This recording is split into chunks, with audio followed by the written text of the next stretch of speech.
भगवान ऐसा कभी ना करे, मैं तो यही प्रार्थना कर रहा हूँ। लेकिन कभी कभी मुझे अंदर से क्या लगता है, जैसे आज लोग गांठों के दर्द से परेशान हैं, डायबिटीज से परेशान हैं, यदि इसी बेढंगे से जीवन जीते रहे तो कैंसर रोग ऐसे ही फैल जाएगा, बड़ा मुश्किल हो जाएगा जिंदगी जीना।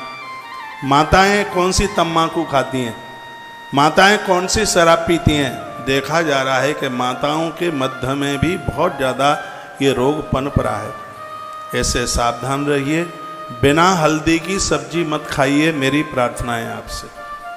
हल्दी सब्जी में हल्दी डलनी ही चाहिए, दूध हल्दी वाला पीजिए। हार्ट की बीमारी से बचने के लिए आपकी रसोई में दालचीनी होनी ही चाहिए। कैंसर और हृदय संबंधी बीमारियों से बचने के लिए मेरी 4 बातें मान लो, प्रार्थना है।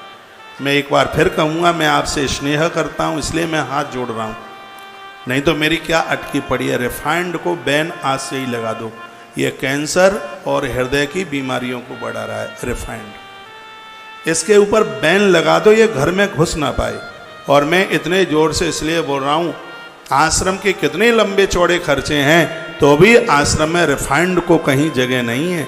तुलसी वन आश्रम में रिफाइंड नहीं पहुँचती अंदर। बड़े बड़े भंडारे होते हैं, या तिल के तेल में होंगे, या शुद्ध देसी घी में होंगे, या सरसों के तेल को प्रयोग में लिया जाएगा। रिफाइंड के लिए कहीं भी बिल्कुल इतनी भी रत्ती भर गुंजाइश नहीं है। चाहे गाड़ियों से चौड़ाई पर भंडारा हो और चाहे आश्रम का भंडारा हो, लेकिन रिफाइंड को जगह नहीं है। यदि आप स्वस्थ रहना चाहते हैं, इन असाध्य भयानक बीमारियों से बचना चाहते हैं, तो अपने घर की देहली चौखट मत देखने देना, ये रिफाइंड अंदर प्रवेश ना करे।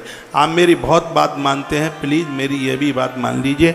मैं आयुर्वेद के ग्रंथ पढ़ता हूँ, वो जानकारी आपके बीच में रख रहा हूँ। भले ही वो कितने भी ब्रांडेड का बाप चल करके आ जाए, रिफाइंड तो रिफाइंड ही है, इसको घर में प्रवेश मत होने देना। अब रिफाइंड के व्यापारी बेचने वाले बैठे होंगे, उनका ये और आफत आ गई है, ले रिफाइंड पर रोक लगा दी। रिफाइंड की जगह पर और चीज़ें बेचो ना, खूब बेचो, और चीज़ें बेचो, और कई तरह के ऑयल हैं, तेल हैं, उन्हें बेचिए, रिफाइंड पर ब्रेक। और एक दूसरा है आयोडीन नमक। आयोडीन नमक का आप इस्तेमाल करते हैं तो उतना ही जितना कि सब्जी में डालकर आपने इसको पकाया है। यह है ऊपर से जो बुरकी आपको चलती है, नमक कम पड़ जाता है, जो ऊपर से आप डालते हैं पॉइजन डाल रहे हैं, जहर डाल रहे हैं आप। सेंधा नमक डालिए आप अपनी रसोई में, महंगा तो आएगा, डायबिटीज से आपकी सुरक्षा करेगा।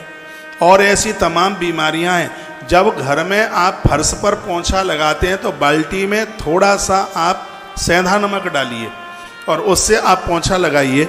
उस पत्थर के ऊपर आप उलाने पंप चलते हैं तो उससे डायबिटीज कभी बढ़ती नहीं है। नहीं तो ये मार्बल जब से चली है, ये सिर्फ मीठा खाने से डायबिटीज नहीं बढ़ी है, इसमें राजस्थान की मार्बल का भी और मोरबी के टाइल का भी बड़ा योगदान है डायबिटीज को बढ़ाने में।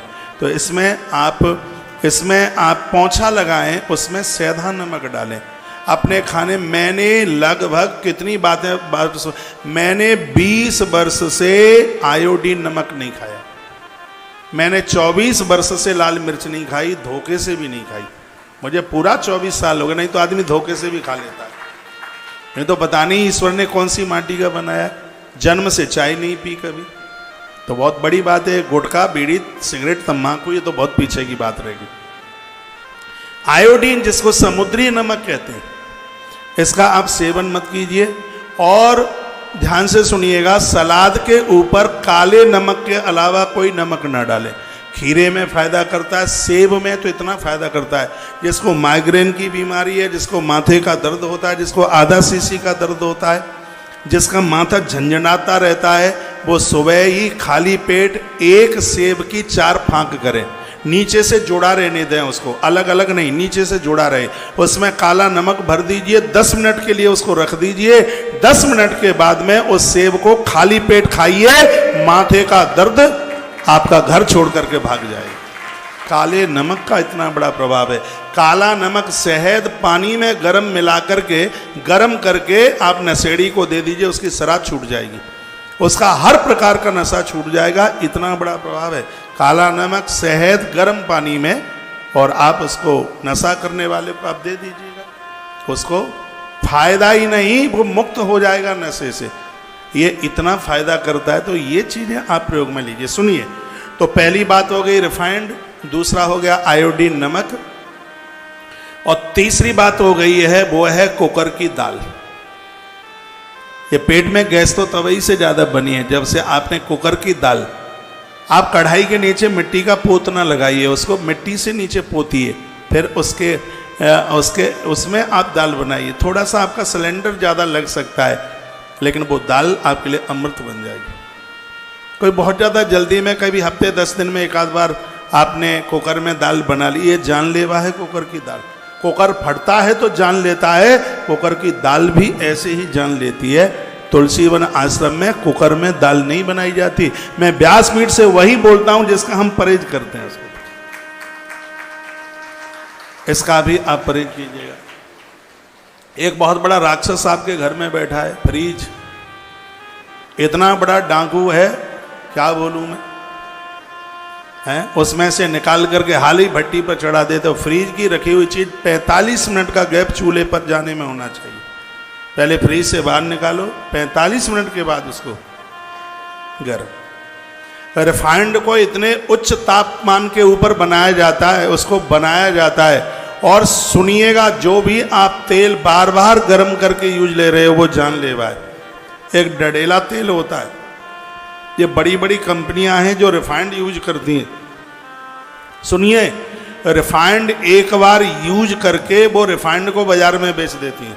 चौराहे पर जो भल्ले बन रहे हैं, टिकियाएँ बन रही हैं, ये वही रिफाइंड का जिसको डडेला बोलते हैं, जला हुआ। आपने कहीं रिफाइंड यूज भी किए, कोई तेल आप यूज करते हैं उतना ही कढ़ाई में डालिए कि उसको दोबारा आपको यूज प्रयोग में ना करना पड़े। इसलिए चौराहे पर खड़े होकर के, कल मैं कहाँ जा रहा था, परसों की बात है, वहाँ जा रहा था गौशाला, देखा कि सुबह ही सुबह चटोरी जीव ना धोए ना नहाए, वो चल रही थी पूड़ियाँ चौराहे पर।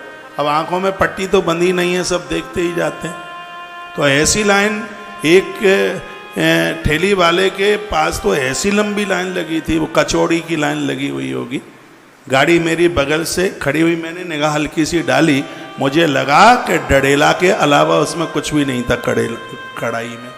तो ऐसी चीज़ों से बचिए, अपने स्वास्थ्य का ध्यान रखिए। तो जो चीज़ें आप, ठंडा पानी बहुत ज़्यादा आप पीते हैं, ये आपकी बॉडी के लिए बहुत ज़्यादा हार्मफुल, बहुत ज़्यादा हानिकारक है।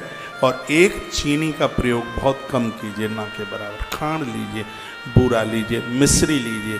यदि आप चीनी भी लेते हैं तो उसकी मात्रा बहुत कम कीजिए। इसको बनाने का ढंग ठीक नहीं, इसमें केमिकल बहुत डाले जाते हैं जो हमारी और तुम्हारी आंतों को बिल्कुल पनियाँ ढार करके रख दे, गला करके रख दे। इस चीनी को लेकर के ही तो कैल्शियम की कमी हो रही है। वही चीनी चाय में डालकर आप खूब पीते हैं, कैल्शियम की कमी हो रही है, घुटने दुख रहे हैं, परेशानी हो रही है, ज़मीन पर बैठ नहीं पा रहे हैं, चाहते हैं तो भी नहीं बैठ पा रहे हैं। तो ये कुछ डाकू रसोई में बैठे हैं, इनको धीमे धीमे बाहर कीजिए और थोड़ा सा परिवर्तन कर लीजिए। चाय गुड़ की पियो ना, पी रहे हैं तो गुड़ की पीजिएगा।